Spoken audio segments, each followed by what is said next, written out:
بسم اللہ الرحمن الرحیم۔ نبی کریم صلی اللہ علیہ وسلم قضائے حاجت کے لیے باہر تشریف لے گئے، پھر واپس آئے تو میں پانی لے کر حاضر تھا۔ آپ نے وضو کیا۔ آپ شامی جبہ پہنے ہوئے تھے۔ آپ نے کلی کی اور ناک میں پانی ڈالا اور اپنا چہرہ دھویا، پھر اپنی آستینیں چڑھانے لگے، لیکن وہ تنگ تھی، اسی لیے آپ نے اپنے ہاتھ جبے کے نیچے سے نکالے اور انہیں دھویا اور سر پر اور موزوں پر مسح کیا۔ میں ایک رات سفر میں نبی کریم صلی اللہ علیہ وسلم کے ساتھ تھا۔ آپ نے دریافت فرمایا، تمہارے پاس پانی ہے؟ میں نے عرض کیا کہ جی ہاں۔ ان حضرت صلی اللہ علیہ وسلم اپنی سواری سے اترے اور چلتے رہے جہاں تک کہ رات کی تاریکی میں آپ چھپ گئے۔ پھر واپس تشریف لائے تو میں نے برتن کا پانی آپ کو استعمال کرایا۔ ان حضرت صلی اللہ علیہ وسلم نے اپنا چہرہ دھویا، ہاتھ دھوئے۔ آپ اون کا جبہ پہنے ہوئے تھے جس کی آستینیں چڑھانے آپ کے لیے دشواری تھی، چنانچہ آپ نے اپنے ہاتھ جبے کے نیچے سے نکال لے اور بازوؤں کو کونیوں تک دھویا، پھر سر پر مسح کیا۔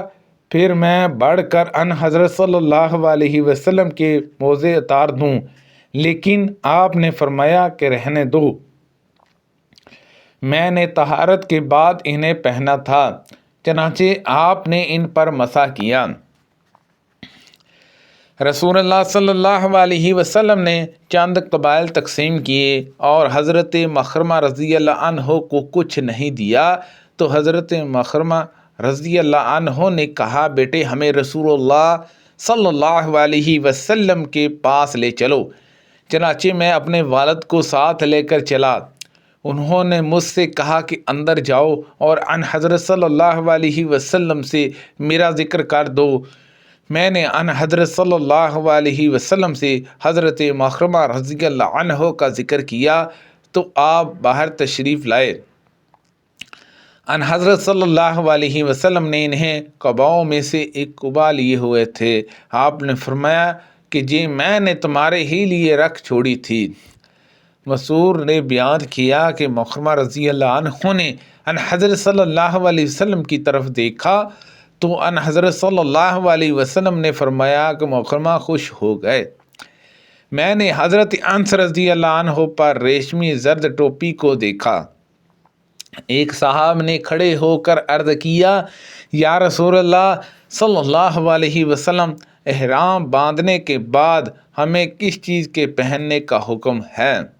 فرمایا کہ قمیض نہ پہنو، نہ پجامے، نہ عمامے، نہ پرنس اور نہ موزے پہنو، البتہ اگر کسی کے پاس چپل نہ ہو تو وہ چمڑے کے ایسے موزے پہنے جو ٹکنوں سے نیچے ہوں، اور کوئی ایسا کپڑا نہ پہنو جس میں زعفران اور ورس لگا ہوا ہو۔ میں رسول اللہ صلی اللہ علیہ وسلم کے ساتھ چل رہا تھا۔ حضرت صلی اللہ علیہ وسلم کے جسم مبارک پر یمن کے نجران کی بنی ہوئی موٹے آشیے کی ایک چادر تھی۔ اتنے میں ایک دیہاتی آ گیا اور اس نے ان حضرت صلی اللہ علیہ وسلم کی چادر کو پکڑ کر اتنی زور سے کھینچا کہ میں نے حضور اکرم صلی اللہ علیہ وسلم کے موڈے پر دیکھا کہ اس کے زور سے کھینچنے کی وجہ سے نشان پڑ گیا تھا۔ پھر اس نے کہا، اے محمد صلی اللہ علیہ وسلم، مجھے اس مال میں سے دیے جانے کا حکم کیجیے جو اللہ کا مال آپ کے پاس ہے۔ ان حضرت صلی اللہ علیہ وسلم اس کی طرف متوجہ ہوئے اور مسکرائے اور آپ نے اسے دیے جانے کا حکم فرمایا۔ ایک عورت ایک چادر لے کر آئی جو اس نے خود بنی تھی۔ حضرت سہل رضی اللہ عنہ نے کہا، تمہیں معلوم ہے وہ پردہ کیا تھا؟ پھر بتلایا کہ یہ ایک اونی چادر تھی جس کے کناروں پر حاشیہ ہوتا ہے۔ ان خاتون نے حاضر ہو کر عرض کیا، یا رسول اللہ صلی اللہ علیہ وسلم، یہ چادر میں نے خاص آپ کے اوڑھنے کے لیے بنی ہے۔ حضور اکرم صلی اللہ علیہ وسلم نے وہ چادر ان سے اس طرح لی گویا آپ کو اس کی ضرورت ہے۔ پھر ان حضرت صلی اللہ علیہ وسلم اسے تہمت کے طور پر پہن کر ہمارے پاس تشریف لائے۔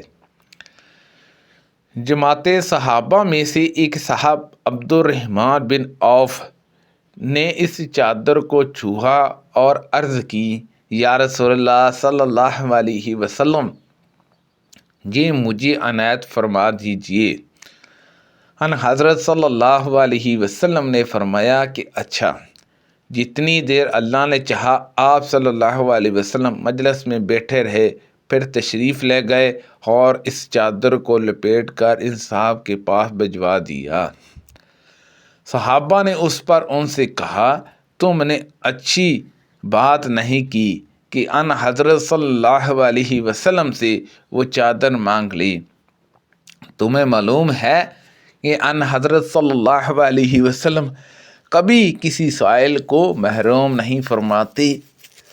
ان صاحب نے کہا، اللہ کی قسم، میں نے تو صرف ان حضرت صلی اللہ علیہ وسلم سے یہ اس لیے مانگی ہے کہ جب میں مروں تو یہ میرا کفن ہو۔ حضرت سہل رضی اللہ عنہ نے بیان کیا، چنانچہ وہ چادر اس صحابی کے کفن ہی میں استعمال ہوئی۔ میں نے رسول اللہ صلی اللہ علیہ وسلم سے سنا، ان حضرت صلی اللہ علیہ وسلم نے فرمایا، میری امت میں سے جنت میں 70,000 کی ایک جماعت داخل ہوگی، ان کے چہرے چاند کی طرح چمک رہے ہوں گے۔ حضرت عکاش بن محصن اسدی رضی اللہ عنہ اپنی داری دار چادر سنبھالتے ہوئے اٹھے اور عرض کیا، یا رسول اللہ صلی اللہ علیہ وسلم، میرے لیے بھی دعا کیجئے کہ اللہ تعالیٰ مجھے بھی انہی میں سے بنا دے۔ حضرت صلی اللہ علیہ وسلم نے فرمایا کہ اے اللہ، عکاش کو بھی انہی میں سے بنا دے۔ اس کے بعد قبیلہ انصار کے ایک صحابی سعد بن عبیدہ رضی اللہ عنہ کھڑے ہوئے اور عرض کیا، یا رسول اللہ صلی اللہ علیہ وسلم، دعا فرمائیں کہ اللہ تعالیٰ مجھے بھی ان میں سے بنا دے۔ ان حضرت صلی اللہ علیہ وسلم نے فرمایا کہ تم سے پہلے عکاش دعا کرا چکا ہے۔ رسول اللہ صلی اللہ علیہ وسلم کو کس طرح کا کپڑا زیادہ پسند تھا، بیان کیا کہ حبرہ کی سبز جمنی چادر۔ نبی کریم صلی اللہ علیہ وسلم کی زوجہ محترمہ حضرت عائشہ صدیقہ رضی اللہ عنہا نے انہیں خبر دی کہ جب رسول اللہ صلی اللہ علیہ وسلم کی وفات ہوئی تو آپ کی نعش مبارک پر ایک سبز جمنی چادر ڈال دی گئی تھی۔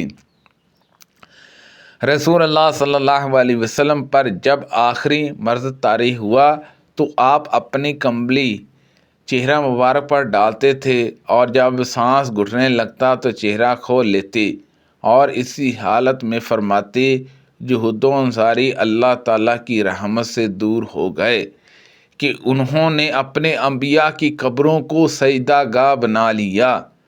ان حضرت صلی اللہ علیہ وسلم ان کے عمل بد سے مسلمانوں کو ڈرا رہے تھے۔ رسول اللہ صلی اللہ علیہ وسلم نے اپنی ایک نقشی چادر میں نماز پڑھائی اور اس کے نقش نگاری پر نماز ہی میں ایک نظر ڈالی، پھر سلام پھینک کر فرمایا کہ میری یہ چادر ابو جہمہ کو واپس دے دو، اس نے ابھی مجھے میری نماز سے غافل کر دیا تھا، اور ابو جہمہ کی سادی چادر لیتے آؤ۔ یہ ابو جہمہ بن حذافہ بن غنامہ بن عادی بن کعب قبیلے میں سے تھے۔ سبحان اللہ عز و جل۔ اللہ پاک سے دعا ہے کہ اللہ پاک ان حدیثوں پر عمل کرنے کی توفیق عطا فرمائے۔ کو پڑھنے میں غلطی کوتاہی ہو گئی ہو تو اللہ پاک معاف فرمائے۔ صدقہ جاریہ سے زیادہ لوگوں تک شیئر کیجیے۔ آمین بجاہ النبی الامین صلی اللہ علیہ وسلم۔